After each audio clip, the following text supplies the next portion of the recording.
सभी लोग हाथ जोड़ लीजिए, मंगलाचरण करेंगे। नमो अरिहंताणं, नमो सिद्धाणं, नमो आयर्याणं, नमो भुवच्छायाणं, नमो लोके सर्वेशाम्भूणम्। मंगलम भगवान वीरो, मंगलम गौतमो गणी, मंगलम कुंद कुंदार्यो, जैन धर्मोस्तु मंगलम। सर्वमंगल मांगल्यम सर्वकल्याणकारकम, प्रधानं सर्वधर्माणां, जैनं जयतु शासनं, जैनं जयतु शासनं। योग सारजी ग्रंथ हम सभी के बीच में विराजमान है, जो कि आचार्य योगेंदु देव द्वारा विरचित है। आज वास्तव में साल का पहला दिन 2022 की शुरुआत आज से प्रारंभ हो चुकी है। पहली तारीख है। अब पहली तारीख पे कुछ पहला काम भी होना चाहिए जो आज तक नहीं किया। पहली तारीख पे एक आत्मा, मतलब एक आत्मा है और एक तारीख है, तो क्यों ना एक तारीख को एक आत्मा प्राप्त की जाए। मैं ये नहीं कह रहा कि तारीख पर आत्मा प्राप्त की जाए, आत्मा प्राप्त की जाए, तारीख कोई सी भी हो। तारीख बदलती जाएंगी लेकिन आत्मा कभी बदलने वाली नहीं है। आज प्राप्त करें, कल प्राप्त करें, परसों प्राप्त करें, लेकिन करें अवश्य। नहीं प्राप्त करेंगे तो कुछ प्राप्त होने वाला नहीं है। सब कुछ पाके भी कुछ नहीं पाया और एक को पाके भी सब कुछ पा लिया। वास्तव में ऐसी वाली बात यहाँ पे समझनी चाहिए। ज़्यादा विषय तो हम इस विषय पे बात नहीं करेंगे, वापसी अपने योग सार ग्रंथ पर हम बराबर आएंगे। कल हमने बराबर हैप्पी न्यू ईयर के बारे में चर्चा की थी। क्या न्यू ईयर होता है, क्या हमारा ये वास्तव में न्यू ईयर है भी या नहीं है, बहुत सारे प्रश्नों के माध्यम से उस दिन हमने कल चर्चा की थी। आज तो हम वापसी अपने योग सार ग्रंथ पे आते हैं। अभी तक हम कुल मिला के 28 दोहों के माध्यम से चर्चा कर चुके हैं। 28 दोहों में बहुत सारी बातें आचार्य देव कहकर आए। अगर हम एक छंद पहले भी जाएं तो हमें थोड़ी बात कनेक्ट होगी कि अभी तक हम क्या बात कर कर आए हैं, क्या बात कर कर आए हैं। देखो इसके अंदर 28 नंबर के दोहे में क्या कहा था, इसको पढ़ते हैं एक बार। त्रैलोक्य के जो देवे, जिन देव ही है आत्मा, परमार्थ का यह कथन है, निर्भ्रांत यह तुम जान लो। तीन लोक में अगर कोई ध्येय वस्तु है, अर्थात ध्याने योग्य कोई वस्तु है, तो वो जिन देव ही है। जिन देव वो जिनेंद्र परमात्मा नहीं है, जिन देव अर्थात अपनी आत्मा है। आत्मा का विशेषण योग सार में क्या दिया जा रहा है, जिन देव दिया जा रहा है। क्यों? क्योंकि जिन देव और आत्मा में कोई अंतर है ही नहीं। हम कहें कि क्योंकि बारंबार ये पॉइंट स्ट्राइक हमारे दिमाग में करने चाहिए। हम कहें कि हाँ अंतर नहीं है, द्रव्य दृष्टि से किसी प्रकार का अंतर नहीं है, पर्याय से तो अंतर है। आचार्य देव कह रहे हैं कि ये विकल्प भी मत करो कि द्रव्य दृष्टि से या पर्याय दृष्टि से। अगर कोई ये सोच रहा है कि हाँ द्रव्य दृष्टि से भेद नहीं है, मतलब उसके मस्तिष्क में एक विकल्प है पर्याय का भी, अर्थात अभी भी वो विकल्पों में है। और विकल्पों में रहेगा तो आत्मा क्या परमात्मा बन ही नहीं पाएगा, परमात्मा नहीं बन पाएगा, आत्मा की प्राप्ति नहीं कर पाएगा। कह रहे जिन देव और आत्मा एक ही है, ऐसा बराबर जानो। परमार्थ का यह कथन है, निर्भ्रांत यह तुम जान लो। यही बात हमें सच्चे रूप से जान लेनी चाहिए, ऐसा यहाँ पर बराबर कहकर आए हैं। आत्मा की प्राप्ति के लिए आचार्य देव ग्रंथ लिख रहे हैं तो हर बात आत्मा के लिए लिखेंगे, और साथ ही साथ जिससे आत्मा की प्राप्ति नहीं होगी वो भी लिखेंगे कि अगर हम ये कार्य करेंगे और ये समझें कि इसको करके आत्मा की प्राप्ति होगी, तो कह रहे नहीं, सावधान, इन चीज़ों को करने से आत्मा की प्राप्ति होने वाली नहीं है। बाय डिफ़ॉल्ट अगर इन कामों को कर रहे हो तो सावधान हो जाओ। किन कामों को कर रहे हो? अभी तक हम बाहर की क्रियाओं से ही अपने को समझ रहे हैं कि हमारी धर्म की वृद्धि हो रही है। चाहे अभी माने या बाद में माने, मिथ्यात्व की दशा में यही विचार चलते हैं, यही संकल्प विकल्प चलते हैं कि हम जो कार्य, जिसको मैं क्रिया कह रहा हूँ, जो हम क्रिया कर रहे हैं, उसी का नाम धर्म है। कि हम इतना उपवास कर रहे हैं, हम इतना व्रत का पालन कर रहे हैं, हम इतने शील का पालन कर रहे हैं, चारित्र का पालन कर रहे हैं, यही सब क्या है? यही सब धर्म है। लेकिन आचार्य देव अगली गाथा में जाकर कहेंगे कि वास्तव में अभी जो हम पढ़ने वाले हैं कि वास्तव में ये धर्म है ही नहीं, ये तो मोक्ष के कारण भी नहीं है। क्या कहेंगे? ये तो मोक्ष के कारण भी नहीं है। ठीक है, मोक्ष के सहचारी हो सकते हैं, साथ साथ चल सकते हैं, लेकिन ये मोक्ष के कारण नहीं है। अगर इनको कारण मान के तुम कार्य करोगे तो कभी भी उस कार्य की प्राप्ति नहीं होगी। वो कार्य क्या? मोक्ष पहुंचना। तो मोक्ष रूपी कार्य की प्राप्ति अगर व्रतों के माध्यम से करोगे नहीं होगी। तो क्या करें आचार्य देव? तो आचार्य देव अगली गाथा में उसका स्वरूप बराबर बता रहे हैं। आइए अपभ्रंश के हम बराबर दोहा देखते हैं। वैतव संयम मूल गुण मूढ़ मोखण बुद्धू जावण जानई एक पर शुद्ध भाव पवित्रु। जब तक न जाने जीव परम पवित्र केवल आत्मा, तब तक न व्रत तपशील संयम मुक्ति के कारण कहे। वास्तव में जो सामने शिष्य बैठा है, इस बात को सुन के उसके नीचे से धरती जमीन खिसक गई। क्यों खिसक गई? एक तरीके से अभी तक अगर अपनी भी मान्यता है तो धरती खिसक रही होगी बिल्कुल ही। अरे अभी तक जिसको हम मोक्ष का कारण समझे बैठे थे, आचार्य देव उसी को कह रहे हैं कि ये मोक्ष का कारण नहीं है। विचार करना, अगर मोक्ष का कारण नहीं है तो अपोजिट किसका कारण है? संसार का कारण है। क्योंकि सारी चीजें निकलती है ना, किसका कारण होगा? दो ही चीजें हैं, एक संसार है और एक मोक्ष है। या तो मोक्ष का कारण होगा या संसार का कारण होगा। आचार्य देव मोक्ष का मना कर रहे हैं तो संसार का कारण है। और कितनी बड़ी पंक्ति शर्त सहित है। अभी हम पहले भी बात करके आए थे, यदि ये करोगे तो तुम्हें उस चीज की प्राप्ति होगी। हमने उदाहरण दिया था ना, तुम अगर मंदिर जाओगे तो ही तुम्हें नाश्ता मिलेगा। ऐसे हमने बात की थी। कह रहे हैं जब तक न जाने जीव परम पवित्र केवल आत्मा, जब तक परम पवित्र आत्मा की वो प्राप्ति नहीं करेगा तब तक न व्रत तपशील संयम मुक्ति के कारण कहे। अच्छा आचार्य देव, अगर हमने आत्मा प्राप्त कर ली तो इनको मुक्ति के कारण कहोगे ना? विचार करिए, शर्त है ना, तब तक, जब तक और तब तक। जब तक नहीं कर रहे हैं तब तक तो ये मोक्ष के कारण नहीं है। लेकिन जब आत्मा की प्राप्ति कर लेंगे, जब आत्मा का अनुभव कर लेंगे, तो क्या आप इनको मोक्ष के कारण कहोगे? सहचारी कारण तो है ही है। आचार्य देव कहेंगे हाँ कहेंगे। जिनागम में अनेक अपेक्षाएं हैं। प्रथमा नियोग की कथाएं कहती हैं, चरना नियोग का कथन यही कहता है कि व्रतों को पालन करना चाहिए, तप का पालन करना चाहिए, शील का पालन करना चाहिए, संयम का पालन करना चाहिए। इसी का नाम चारित्र है, इसी का नाम धर्म है। प्रथमा नियोग में तो ऐसे कथन है कि जो देव दर्शन नित्य करता है वो सम्यक दृष्टि है। अब बोलिए, अब ये कथन को हम कैसे स्वीकार करेंगे?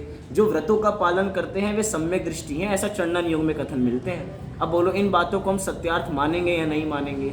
बराबर मानेंगे। अपेक्षा है, किस अपेक्षा से कौन सा कथन किया जा रहा है।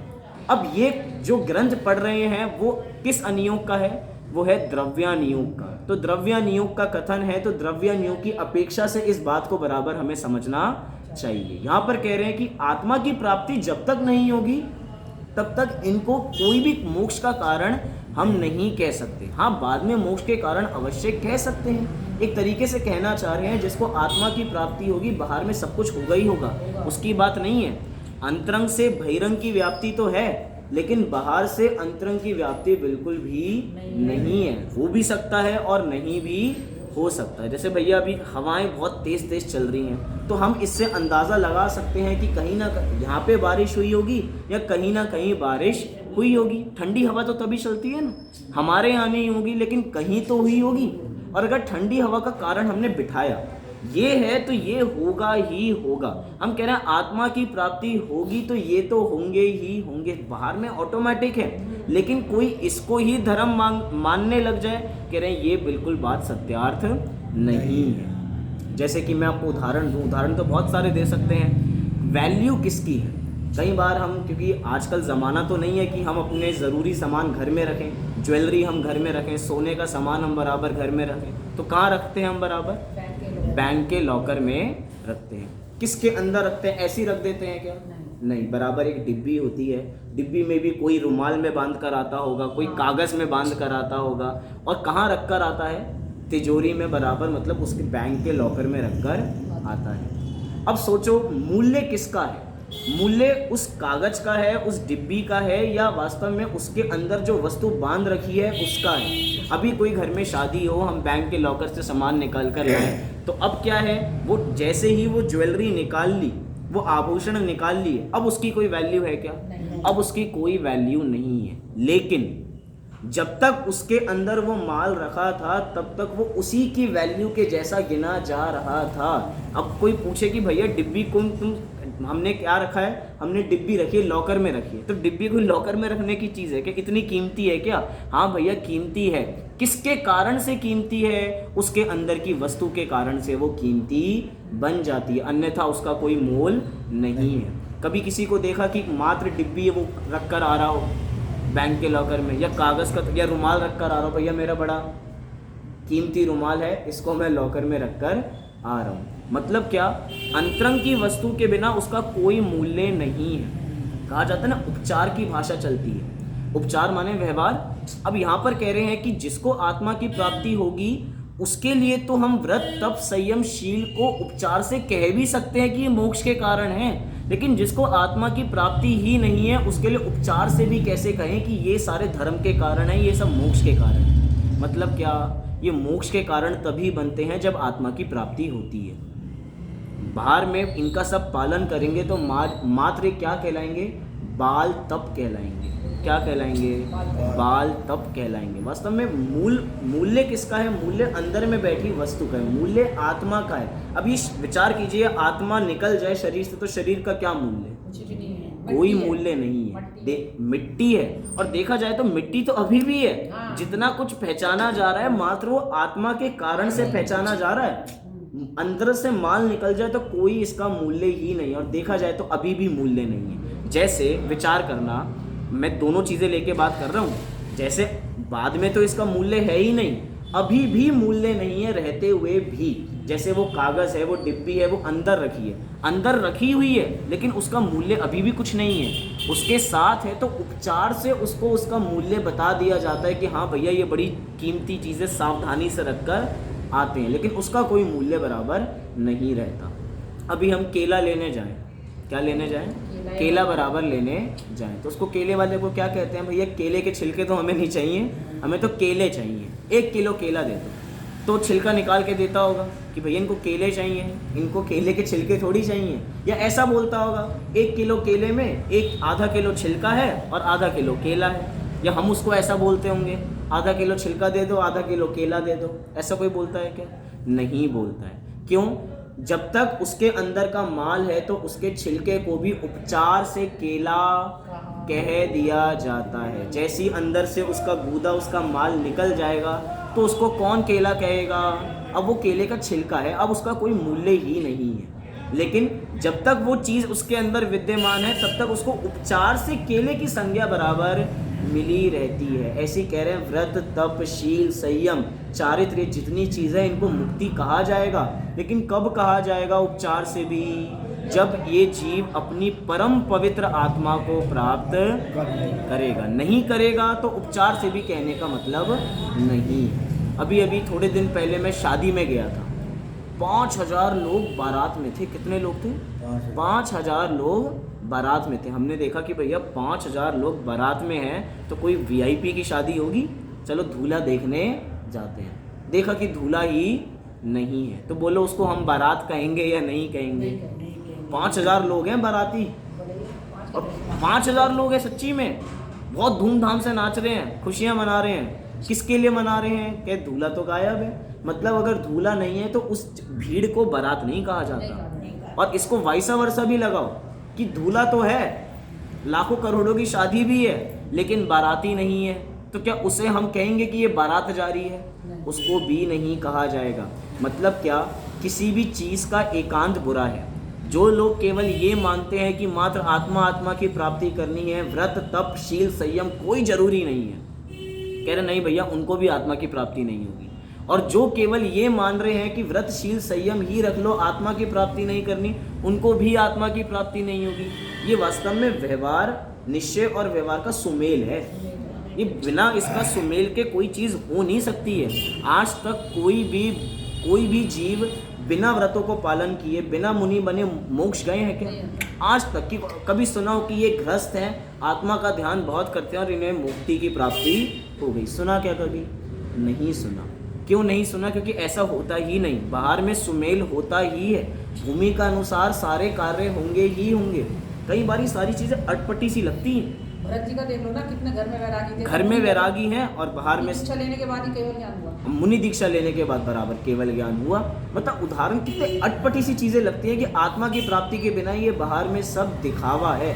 दिखावा कैसे है? इसको तो हम संवर कहते हैं। आप 9वां अध्याय पढ़ो तत्वार्थ सूत्र का, उसके अंदर संवर के कारण बताया। क्या बताया? कोई बता सकता है संवर के कारण? यहाँ पे लिखा सगुप्ति समिति धर्मानुप्रेक्षा परिश्रय जय चारित्रेयी। ये चारित्र की बात ही तो कर रहे हैं, व्रत शील संयम। और ये किसके कारण है? किसके कारण है? ये सब संवर के कारण है। और संवर के कारण है मतलब मुक्ति के एक देश कारण है। अब मुक्ति के एक देश कारण है और आप इन्हीं का निषेध कर रहे हो आचार्य देव। ये तो दो आचार्यों में मेल नहीं खा रही। योगसार वाले अलग कह रहे हैं, मोक्ष शास्त्र वाले अलग कह रहे हैं।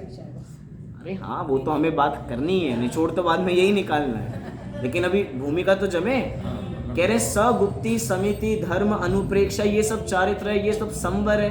कह रहे हाँ भैया ये सब संवर है, ये सब वास्तव में यही सच्चा चारित्र है। लेकिन कब है? शर्त लगाओ जो आचार्य देव ने पहले लगाई कि निज आत्मा की प्राप्ति, वो परम पवित्र आत्मा की प्राप्ति जिसको होगी उसी के लिए चारित्र की बाहर में संज्ञा है। बाहर में अगर मात्र चारित्र से काम होने लग जाए तो द्रव्यलिंगी मुनि है, 28 मूल गुणों का अखंड पालन है, और तो उसके बराबर भी उसके बाद भी मुक्ति की प्राप्ति नहीं है। और आप इसी तत्वार्थ सूत्र में ऐसे सूत्र पढ़ोगे जहाँ पर ऐसे चीज़ें बताएंगे कि पुलाक वकुश नाम के मुनिराज होते हैं।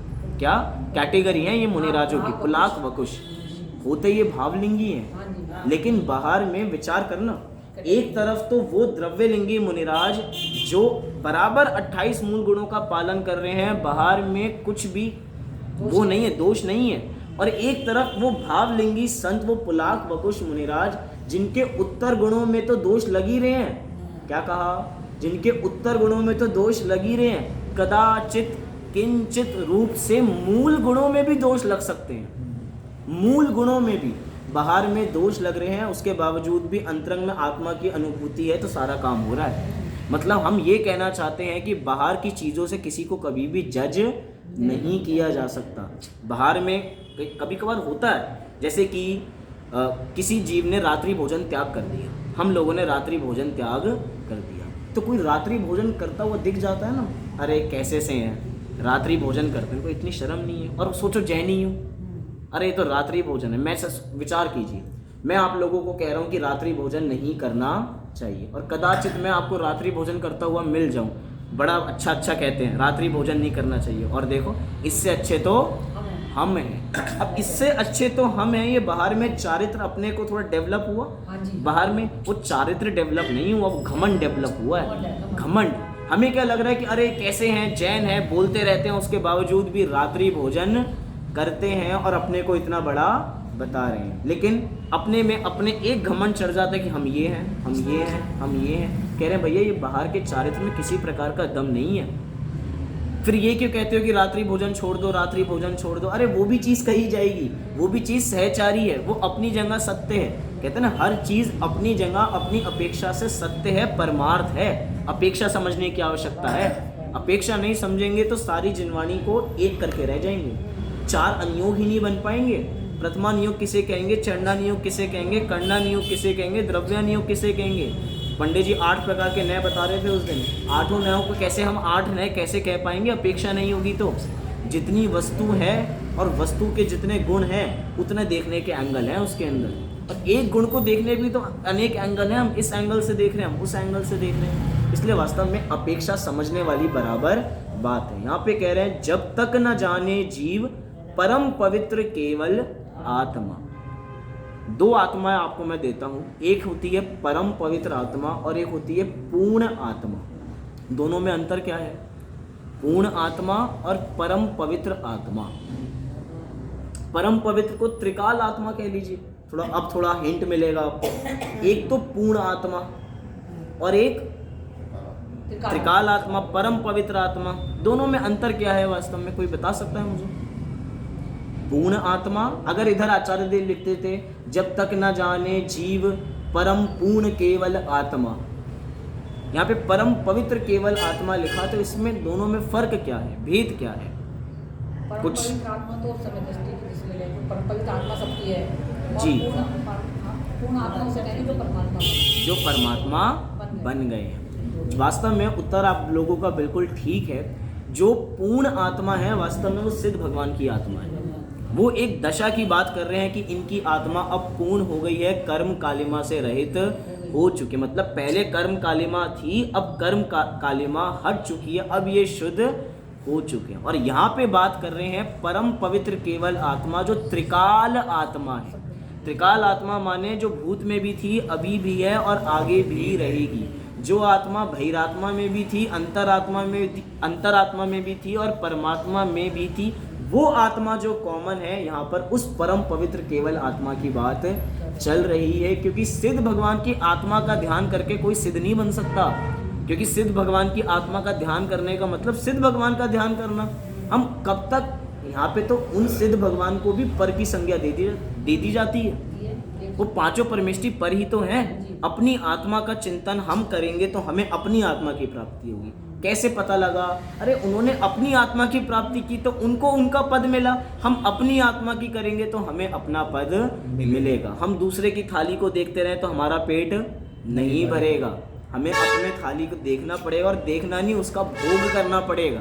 ऐसे हमें मात्र अपनी आत्मा को देखना नहीं है, उसका बराबर भोग करना है, अर्थात उसी में लीन हो जाना है। देखिए क्या अर्थ यहाँ पर दे रहे हैं, जब तक यह जीव एक परम शुद्ध पवित्र भाव को नहीं जानता तब तक मूढ़ है, और ऐसे मूढ़ जीव के व्रत तप संयम और मूल गुणों को मोक्ष का कारण नहीं कहा गया है, कह ही नहीं सकते हैं। इतना बारंबार आचार्य देव को हो सकता है ये थोड़ी बातें लग रही हों कि कोई लोग ऐसा ना सोचने लग जाएं कि ये आचार्य तो निश्चयभाषी हैं, ये तो इस बाकी चीज़ों को उड़ाने लग जाते हैं, तो व्यवहार को मानते ही नहीं। तो आचार्य देव अगली गाथा भी बराबर लिखते हैं कि कोई ऐसा ना मानने लग जाए कि ये बात मैं अपने मन से कह रहा हूँ, ये सारी बातें तो जिनेंद्र देव की बातें हैं। देखिए 30 नंबर का 2 क्या कह रहे हैं, जैणे मल अप्पा मुणई वैसंजम संजुतु तो लहु पावै सिद्धिसु हियु चिड़ना उत्तु जिन देव का है कथन यह व्रतशील से संयुक्त हो, जो आत्मा को जानता वह सिद्ध सुख को प्राप्त हो। मैंने कहा ना, आचार्य देव को लगा कि कोई मुझे निश्चयभाषी ही ना मानने लग जाए, कि ये बात मानने लग जाए। आचार्य देव तो बस आत्मा की बात कर रहे हैं, बाकी चीज़ों को तो उड़ा रहे हैं। व्रत नहीं करने चाहिए, संयम का पालन नहीं करना चाहिए।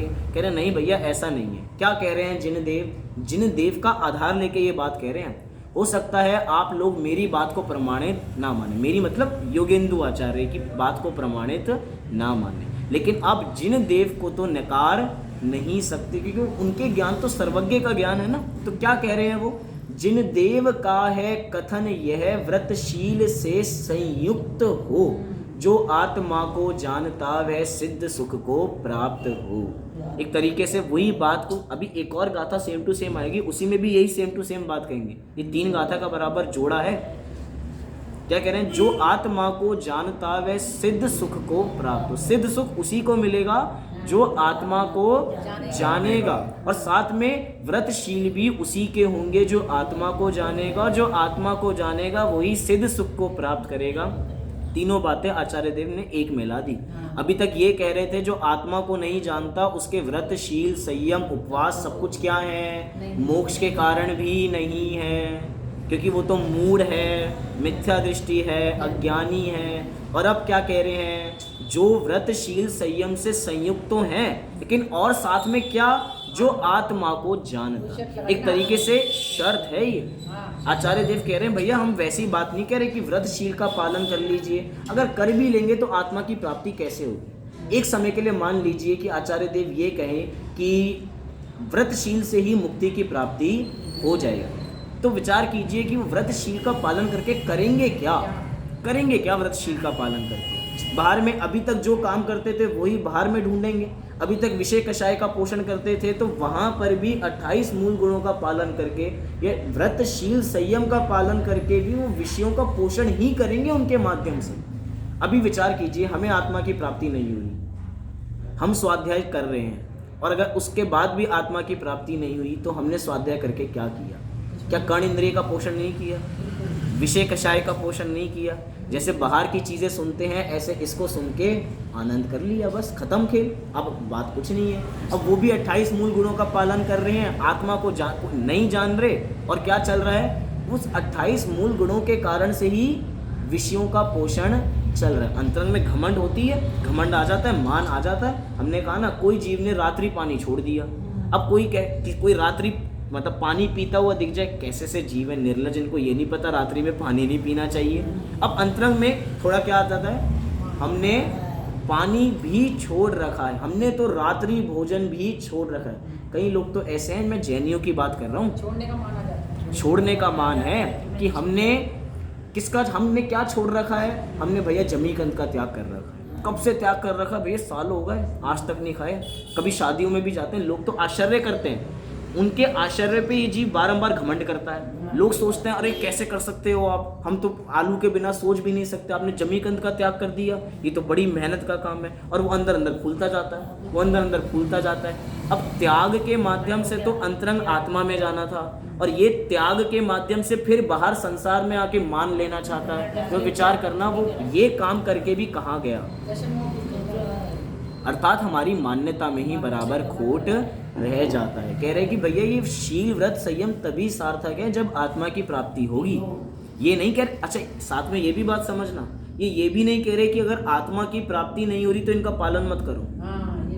एक तरीके से ये भी बात है हम, क्योंकि क्या हो जाएंगे, अगर इनका पालन नहीं करेंगे तो स्वच्छंदी हो जाएंगे। कोई कहने लग जाए हमें आत्मा की प्राप्ति तो हो नहीं रही, ठीक है आज से मंदिर आना बंद, आज से स्वाध्याय करना बंद, आज से हमने त्याग कर दिया था, सारे नियम को हम उठा के बांध देते हैं, पटक देते हैं, अब कुछ नहीं पालन करेंगे। आत्मा की प्राप्ति होगी तब ऑटोमेटिक हो जाएगा। आप तो कहती हो प्रवचनों में बारंबार, 7 स्वाध्याय में बात आती ही है। कह रहे हैं भैया ऐसा भी मत करना, ऐसा करेंगे तो बाहर में स्वच्छंदी हो जाएंगे। मतलब बड़ी मुश्किल से तो बाहर से इधर आए थे, और इधर आकर भी यही बात सीख के बाहर चले जाओगे तो फिर सुलटने कहाँ जाओगे। सुलटने के लिए इधर आए थे और इधर से फिर भटक के बाहर चले गए, तो अब कौन सा सुलटने का स्थान रह जाएगा। अब कोई सुलटने का स्थान नहीं है फिर। इसीलिए कहते हैं ना, आधा अधूरा ज्ञान तो है ही मिथ्या, अज्ञान है। इसलिए एक बिना अपेक्षा को समझे, हमने समय सार पढ़ लिया तो समझना हमने एकांत का पोषण कर लिया। बनारसी दास जी के साथ भी तो ये हुआ था, बिना अपेक्षाओं से समय सार को पढ़ लिया तो एकांत का पोषण हो गया।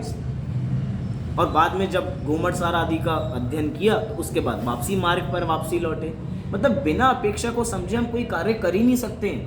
ये नहीं कि आज से हम व्रतों का पालन नहीं करेंगे, शील का पालन नहीं करेंगे, सबका पालन करेंगे, बल्कि और दृढ़ता से करेंगे, क्योंकि अभी तो मिथ्यात्व की अवस्था में है ना।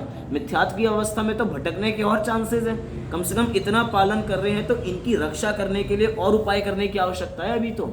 जैसे कि जो ज्ञानी जन है, शील की रक्षा के लिए 9 बाड़ बताए जाते हैं ना, 5 पंचम गुण स्थान के अंदर बराबर 9 बाड़ बताए जाते हैं अपनी शील की रक्षा के लिए।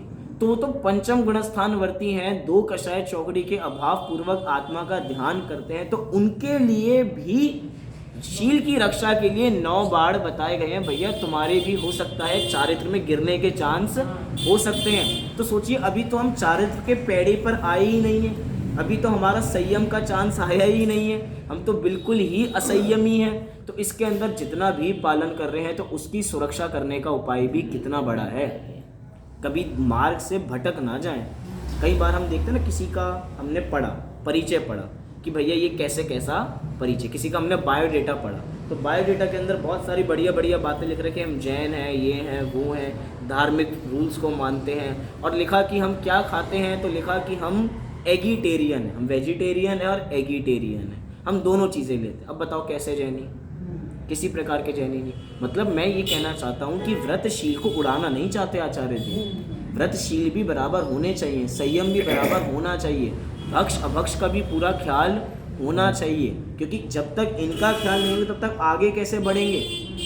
जब भी कोई मुनिराज बनता है तो पहले से सारी चीज़ें ज्ञान में होती हैं ना, या जब मुनिराज बनेंगे तब ज्ञान में लेंगे? नहीं। ऐसा थोड़ी है, पहले से ही ये सारी बातें ज्ञान में होनी ही चाहिए। और ज्ञान में होने का फ़ायदा भी एक है, क्या? देखो, दो लोग मैं आप लोगों के सामने बराबर खड़ा करता हूँ। कौन से दो लोग? एक तो वो है जो जानता ही नहीं है कि जमीकंद का सेवन नहीं करना चाहिए और वो जमीकंद का सेवन कर रहा है, वो तो जानता ही नहीं है। और एक वो है जो जानता तो है कि जमीकंद का सेवन नहीं करना चाहिए लेकिन करता है। तो बोलो किसको ज़्यादा पाप लगेगा?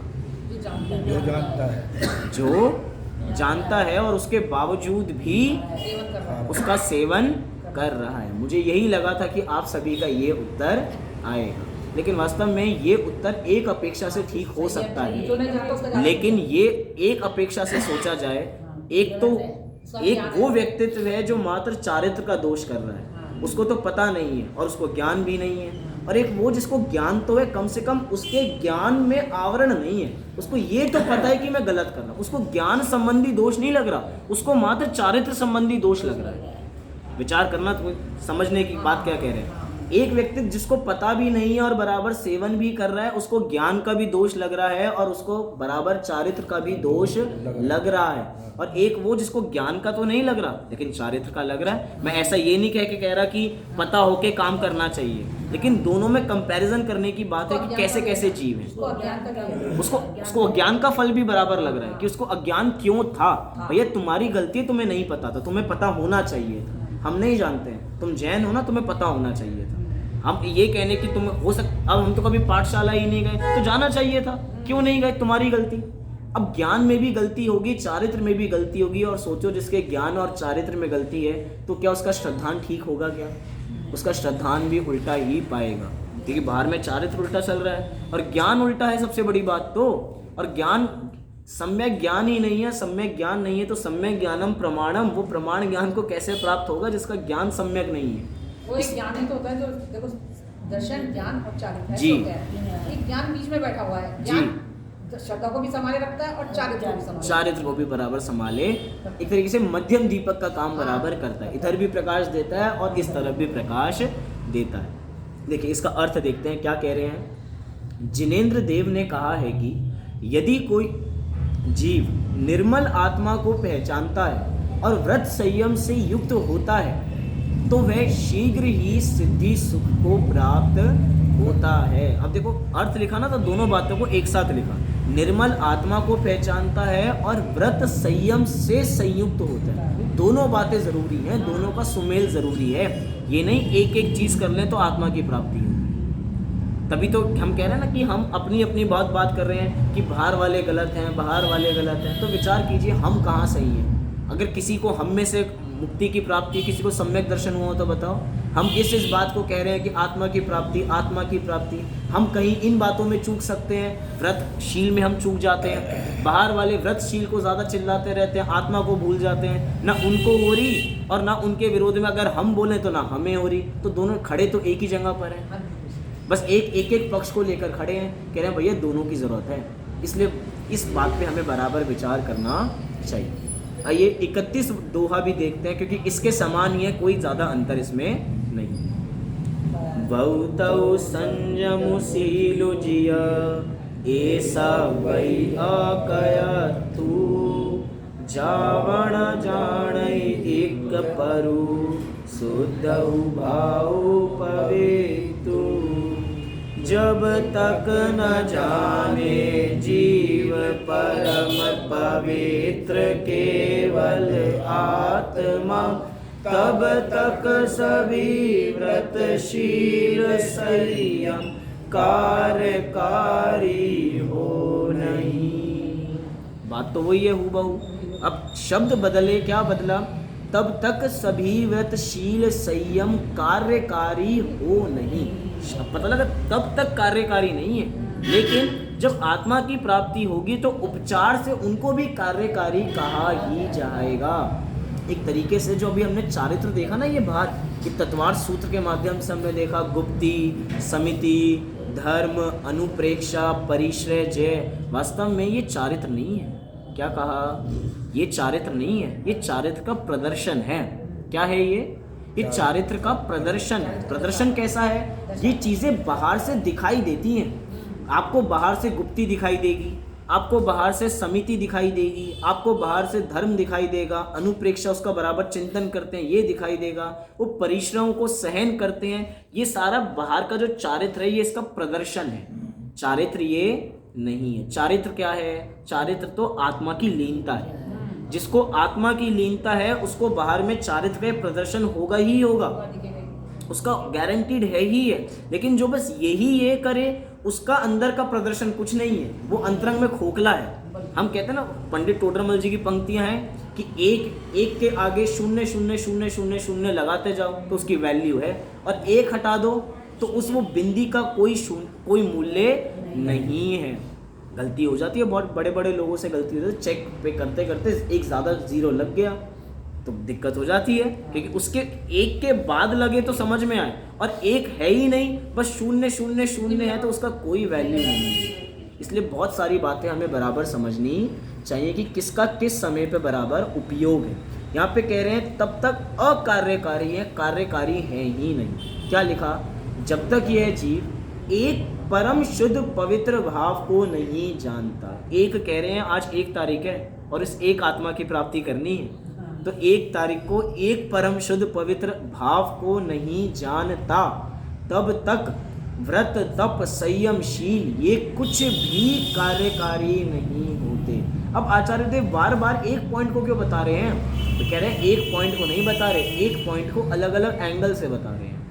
अभी कह रहे थे कि ये चीज़ें ज़रूरी हैं अगर आत्मा की प्राप्ति हो, तो आत्मा की प्राप्ति भी है और ये भी है, तो ये सारे कार्यकारी हैं। अब बता रहे हैं आत्मा की फिर प्राप्ति ना हो और ये सारी बातें हो तो कोई कार्यकारी नहीं है। इसलिए बारंबार में हमारा पूरा बैलेंस संभाल के रखना चाहिए। एक बहुत छोटी सी कथा आती है, अक्सर जब ऋषभ जी स्वाध्याय लेते हैं तो उस कथा का नाम लेते हैं ब्रह्म गुलाल की। ब्रह्म गुलाल की कथा का नाम लेते हैं। उसके माध्यम से मैं इन बातों को बराबर निकालना चाहता हूँ कि आचार्य देव इन बातों पे कैसे वो सारी बातें घटित होती हैं। ब्रह्म कुलाल की हमें बराबर कथा तो पता ही है कि वास्तव में क्या कथा है। एक तरीके से बहरूपिया है, बहरूपिया का रोल करता है बराबर। उसके मित्र मंडली भी उसको पहचान नहीं पाते कि वो किस भेष में किस समय कब आया है। बाकी लोग हैरान हैं कि ये कब किस समय में कैसा भेष धारण कर लेता है, पता ही नहीं लगता। ये बात राजा तक पहुंची। राजा ने कहा कि भैया इसको कहो ये शेर बने। क्या बने? ये शेर बने। अब ब्रह्म गुलाल हैं तो जैन, कहा कि भैया ये शेर कैसे बनेंगे? शेर बनेंगे तो मांसाहार का सेवन करना पड़ेगा, मांसाहार करना पड़ेगा। तो भैया कहा कि ये नहीं चलेगा। उन्होंने कहा ब्रह्म गुलाल जी ने कि हमें शेर मत बनाओ, कुछ भी हिरण बना लो, हाथी बना लो, लेकिन शेर मत बनाओ। लेकिन राजा का आदेश था तो राजा ने कहा तो बराबर वो शेर बनकर। साथ में ये भी कहा कि मुझे एक अभय दान भी चाहिए। अगर शेर बन गया और बाई चांस मेरे से किसी की हत्या हो गई तो मुझे अभय दान चाहिए, आप उसमें मुझे कुछ नहीं बोल सकते। तो राजा ने कहा कि एक के लिए आप माफ़ हो, अगर एक की हत्या हो जाती है तो मैं आपको कुछ भी नहीं कहूँगा। सभा बराबर बैठी हुई थी और वो बराबर शेर बराबर आ जाते हैं तो वो ब्रह्म गुलाल, लेकिन कोई भी उनको पहचान पाता नहीं, कोई भी नहीं पहचानता। लेकिन जो राजा का बेटा है वो तो बराबर उनको पहचानता है, क्योंकि उन्होंने ही तो राजा को भड़काया था इसके खिलाफ। अब देखिए, ज्ञानी पुरुषों के खिलाफ ही भड़काया जाता है अक्सर। ये बातें भी हमें प्रथमान योग से पता लगती हैं। जो लोग ज़्यादा ऊंचे होते हैं अक्सर उनके बारे में अफवाहें होती हैं। बोलो, मेरे बारे में कोई अफवाह मिली क्या आपको? आपके बारे में मैंने कोई अफवाह सुनी क्या कभी? हम सामान्य हैं। अक्सर जितनी भी अफवाहें उड़ती हैं वो महान पुरुषों के लिए होती हैं कि ऐसा इनके साथ हो गया, ऐसा इनके साथ हो गया, प्रधानमंत्री जी के साथ ऐसा हो गया। सामान्य लोगों के साथ नहीं है, लेकिन वो तो ज्ञानी जीव हैं। अब बराबर पहुंच गए तो जो उनके बेटे हैं बराबर, क्योंकि पता है ना कि वो तो भ्रम गुलाल है, उनके सामने बार बार जाए मुझे खा, बार बार परेशान करे, तो भैया उन्होंने उनको पकड़ा और उसको वहीं पे मार दिया। नहीं, उन्होंने ये भी कहा था कि ये शेर है, शेर तो मांसाहारी होते, ये तो कुछ कर ही नहीं रहा। ये तो कुछ वो बचा रहा था, बार बार वो नहीं कर रहे थे, लेकिन वो उकसाया गया तो उन्होंने। कथा तो बहुत लंबी चौड़ी, एक वो, क्योंकि उसको तो संक्षेप में देख रहे हैं, वो बात पूरी सत्यार्थ है, ऐसा ही हुआ जैसा बताया जा रहा है। अब इसके अंदर वो तो उनकी मृत्यु हो गई, लेकिन राजा कुछ कह नहीं सकता, क्योंकि देखा जाए तो जिसका बेटा सामने गया हो वो कुछ कहने के भाव तो बहुत कुछ है, हो सकता है मृत्यु दंड भी दे दें, लेकिन पहले से वचन दे रखा था, इसके कारण वो कुछ नहीं कर पाए। अब अंतरंग में बदले की भावना तो जागृत हो ही रही थी। किसी ने कहा कि इनको कहो कि ये मुनिराज बनकर आए। उन्होंने कहा कि मुनिराज आपको बनकर, आपको मुनिराज का भेष धारण कर आना है। उन्होंने फिर कहा कि भैया मुझे मुनिराज मत बनाओ, कुछ और बनाओ, क्योंकि वास्तव में मुनिराज का कभी अभिनय नहीं हो सकता। हम नाटकों में, कभी कभार नाटकों में बच्चे मुनिराज का अभिनय कर लेते हैं, वास्तव में अभिनय हो ही नहीं सकता। बच्चा पहन के आ जाएगा चड्डी, अब चड्डी पहन कर आ जाएगा तो वास्तव में मुनिराज का अभिनय ऐसा होता है क्या? सिर पे बाल काले होंगे, विग लगा लेगा, या तो मुल्तानी मिट्टी लगा लेगा, ऐसे होते हैं क्या मुनिराज? मुनिराज का कभी भी अभिनय नहीं हो सकता। हो सकता है अभी मुनिराज को देख रहा हो, बाहर जाके चाट पकौड़ी खाता हुआ दिखे, तो भैया ये कैसे से हैं, ये कैसे मुनिराज है जो चाट पकौड़ी खा रहे हैं? अभी टीवी पर रामायण आई थी ना, तो जो उनके राम जी थे, मतलब कौन से गोविंद जी थे? रामनाथ गोविंद जी थे। तो जो वो कैरेक्टर थे बराबर, तो उनके बारे में बड़ा चलता था कि वो राम जी हैं, तो कभी बाहर घूमते फिरते दिख जाए, राम जी आप, तो भैया बाहर में कभी भी इन असली का अभिनय हो ही नहीं सकता। तो उन्होंने कहा कि इसका अभिनय हम नहीं कर सकते, कुछ और बताइए। लेकिन राजा का आदेश था, तो उन्होंने कहा ठीक है मैं इसका अभिनय करूँगा। लेकिन कितना समय मांगा? कम से कम 6 महीने का समय मांगा। ठीक है भैया 6 महीने का समय चाहिए, अब 6 महीने का समय ले लीजिए। 6 महीने बीते, वो राज दरबार में वापसी मुनिराज बनकर आए। मुनिराज बने, वापसी सब कुछ ठीक चला, और फिर कहा ठीक है मुनिराज बन गए, अब अपना भेष बदल कर आओ। अब भेष बदलने को कहा तो अब विचार करना, उन्होंने कहा कि अब ये भेष बदला नहीं जा सकता। ये 6 महीने का समय मैंने इसीलिए मांगा था कि मैं किसको धारण कर सकूं, ये सारी बातों को बराबर जान सकूं, ये जो व्रत शील संयम है इन सबको बराबर जान सकूं। एक बार जिसको आत्मा की प्राप्ति हो जाएगी, ब्रह्म गुलाल जी को आत्मा की प्राप्ति बराबर उन्होंने 6 महीने में कर ली। अब व्रत संयम शील ये जितनी चीज़ें हैं अब इनको छोड़ा नहीं जा सकता, ये बराबर इनके साथ चलेंगी ही चलेंगी। अगर अभिनय ही करना होता तो अगले दिन ही आ जाते। अगर अभिनय ही करना होता कि बाहर में ही तो दिखाना है, बाहर में मैं व्रतशील संयम को अंगीकार कर लूंगा और अंतरंग में आत्मा की प्राप्ति नहीं करूंगा, बाद में भेष बदल लूंगा बाद में। कह रहे नहीं भैया ये मुनि मुद्रा है, ये आसान बात नहीं है, ये बाहर में पहले अंतरंग में बात उतरनी चाहिए। वो अंतरंग में बात उतरने के लिए उन्होंने 6 महीने मांगे। हम कह रहे हैं हमारे 6 महीने कितने निकल गए, ऐसे हम लोगों के जीवन के 6 महीने कितने निकल गए। जिसकी जितनी आयु है उसमें इंटू 2 कर लो, उतने महीने हमारे बराबर निकल गए, उतना समय हमारा निकल गया। उन्होंने 6 महीने लेकर आत्मा की प्राप्ति कर ली, हम कितने महीने में भी आत्मा की प्राप्ति नहीं कर पा रहे हैं। बस इस बात को इससे हम पूरा करेंगे कि अभी तो साल की शुरुआत है, आज 1 तारीख है, बराबर 6 महीने तक जाओ और आत्मा की प्राप्ति बराबर करो। वो भी अधिक से अधिक समय है, 6 महीने तो अधिक से अधिक है। वास्तव में देखा जाए तो क्षण मास मेकम, अभी पंडित जी ले रहे थे ना श्लोक, क्षण मास मेकम, ये काम वास्तव में क्षण मात्र का है, लेकिन अधिक से अधिक आप ले लीजिए 6 महीने, और 6 महीने में आत्मा की प्राप्ति ना हो तो बताओ। लेकिन क्या जी, आचार्य कहते हैं हमसे ले जाना 6 महीने में ना हो, लेकिन उस विधि से बराबर आत्मा की प्राप्ति करने का पुरुषार्थ तो करना। तो इस प्रकार हम आत्मा की प्राप्ति का बराबर पुरुषार्थ करें, आत्मा की प्राप्ति करें, इसी मंगल भावना से अभी की बात को पूर्ण